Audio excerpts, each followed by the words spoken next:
그 다음에 우리가 성경을 읽을 때 가장 많이 사실은 하는 실수, 혹은 조금만 신경 쓰면 우리가 가장 또 이렇게 많이 유익을 얻을 수 있는 그 지침이 뭐냐. 주변 문맥을 잘 생각하면서 해석하자 하는 거죠.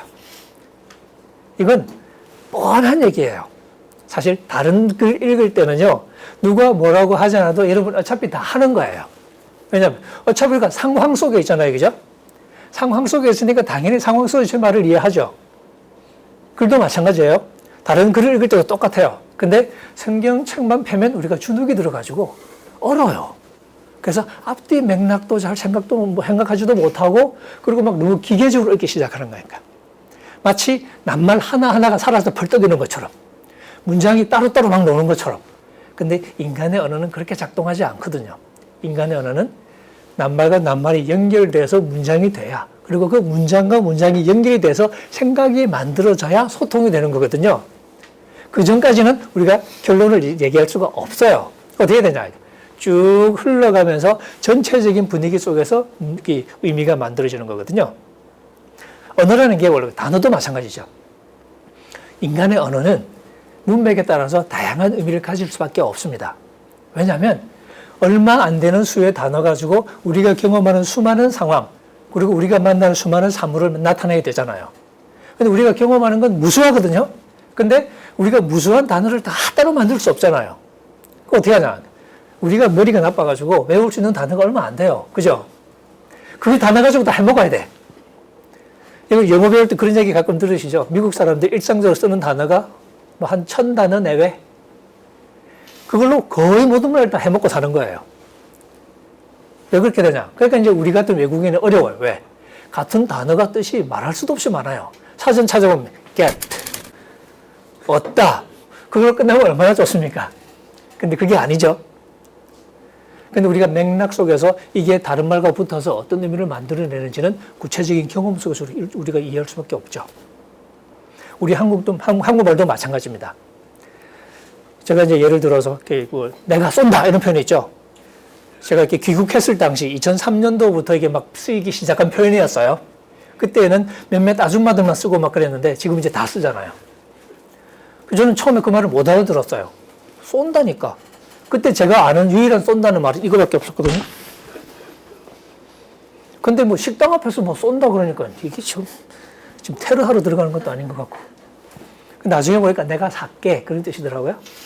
근데 쏜다는 말, 예를 들어서 유원지에 보니까 유리상자, 뭐 무슨 상자 안에 인형들이 잔뜩 있고, 그게 또 이렇게 조그만 소총이 하나 붙어 있어요. 장난감총 같은 게. 그게 사람들이 줄 서 있고 막 이러고 있단 말이죠. 거기서 쏜다는 말은 무슨 말이겠습니까? 그냥 글자 그대로 내가 쏠게. 야, 다음에 내가 쏠게. 그 말 듣고서 그 사람이, 아, 이거 하고 나서 다음에 우리 밥 먹으러 갈 때 그때 자기가 밥 산다는 얘기구나. 라고 생각할 사람은 없겠죠. 근데 식당 들어가면서, 야, 오늘 내가 쏠게. 라고 그랬어요. 그러면 사람들이 그걸 듣고서, 아, 밥 먹고 나면 우리 가서 이렇게 막 이거 쏠 텐데 그때 지가 먼저 하겠다네. 라고 이해하지도 않겠죠. 그 상황 속에서 일을 하게 되는 겁니다. 그러니까 우리의 모든 언어는 그런 식이죠. 예를 들어서 씹는다는 단어 생각해 보시죠. 야, 너 또 씹었어? 무슨 뜻이죠? 상황 따라서, 그죠? 우리 옛날에는 씹을 수 있는 게 껌밖에 없었는데 지금은 껌 말고도 좀 몇 개가 더 있죠.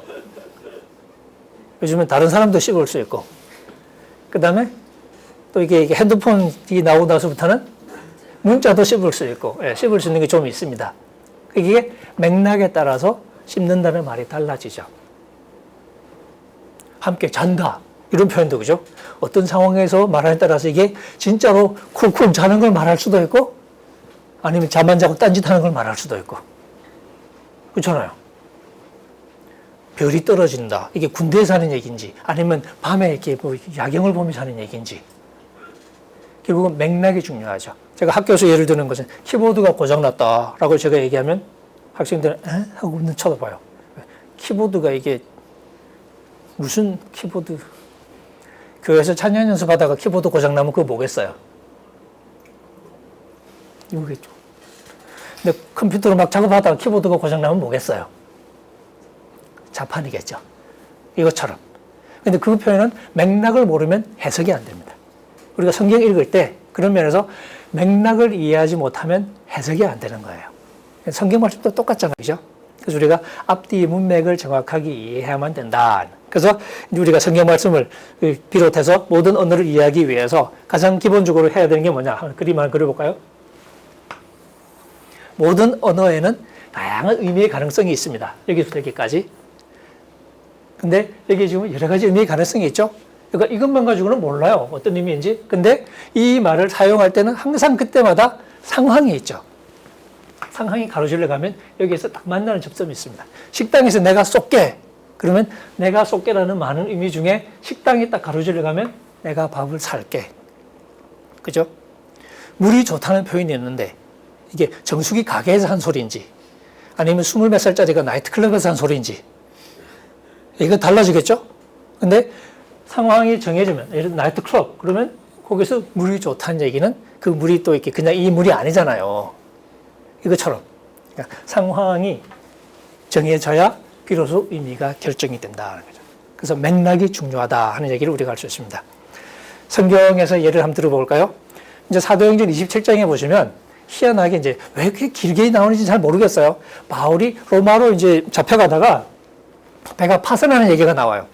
고대 이제 소설에 보면 그런 얘기들이 자주 나옵니다.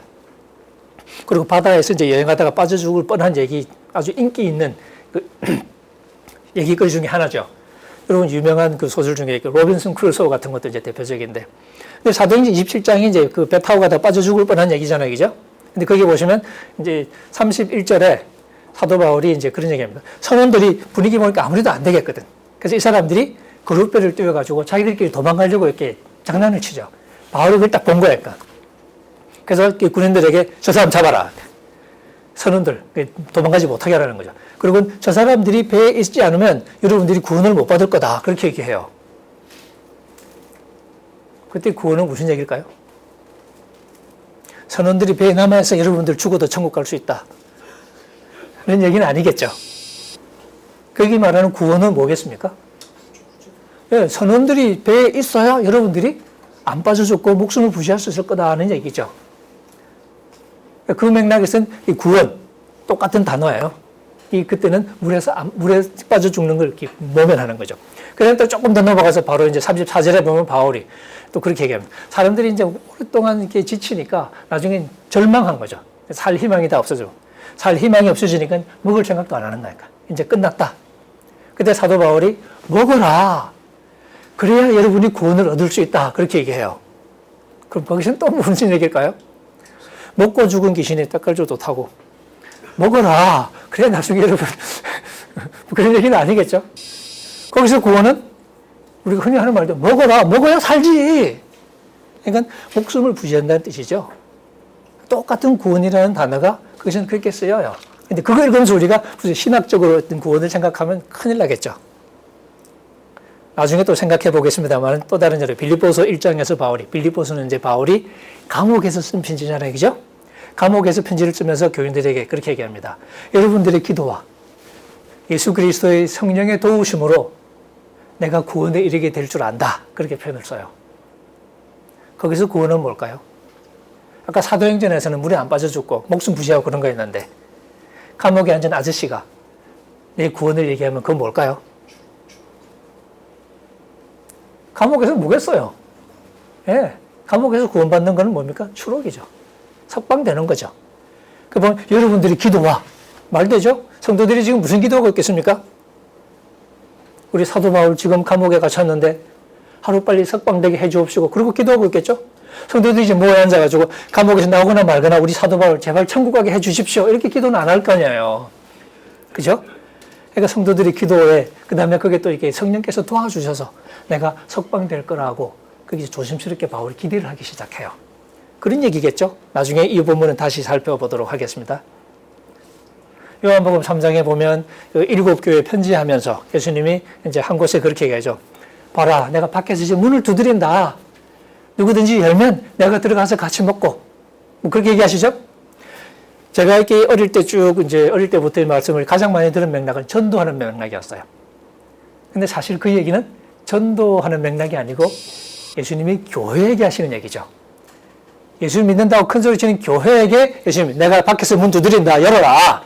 그럼 그 열어라는 얘기는 무슨 얘기냐? 주님을 영접하라는 얘기가 아니고 무슨 얘기일까요? 회개하라 하는 거죠. 네가 회개하면 내가 들어가서 너랑 같이 먹고 그런 얘기죠. 그러니까 사실은 맥락이 전혀 다릅니다. 그러니까 이런 것들을 생각해 보면 우리가 문맥을 알고 모르고에 따라서 말씀에 대한 이해가 완전히 달라져 버리죠. 그러니까 뒤집어서 말하면 우리가 말씀을 내 편한 대로 바꿔치기 하는 가장 좋은 수단이 뭐냐면 문맥을 지우는 거예요. 문맥을 지우면 이게 말씀을 지우는 것 같은 죄책감은 안 들어요. 왜? 말씀 구절은 그대로 남겨놓으니까. 배경만 바꿔치기 하는 거거든요. 그러니까 말씀은 손 안 대. 근데 배경을 딱 바꿔치기 하니까 이게 완전히 달라지는 거니까. 그럼 우리는 말씀 받았다고 흐뭇해하죠. 사실은 뭐예요? 나한테 딱 맞는 말씀으로 만들어 놓은 거예요. 말씀을 조금 하얗게 만들고 싶어. 그럼 어떻게 해요? 이 배경 딱 치우고 새까만 배경으로 딱 갖다 놓습니다. 그럼 어떻게 해요? 말씀이 갑자기 하얘 보여. 근데 말씀 좀 진하게 만들고 싶어. 그럼 어때요? 그럼 싹 치우고 하얀 배경을 쫙 깔죠. 그러면 말씀이 칙칙해 보이겠죠? 하기 나름이죠. 맥락을 지우면 말씀의 의미가 사라지는 겁니다. 그러니까 맥락은 단순히 그냥 있어도 좋고 없어도 좋은 게 아니라 메시지 자체거든요. 그래서 우리가 특별히 말씀을 읽을 때 문맥이 무엇인가 하는 질문을 늘 세심하게 던지면서 그 질문을 따라서 말씀을 읽을 필요가 있습니다. 그러면 우리가 의외로 이게 이런 뜻이었구나 하고 이렇게 깨닫게 될 때가 많습니다.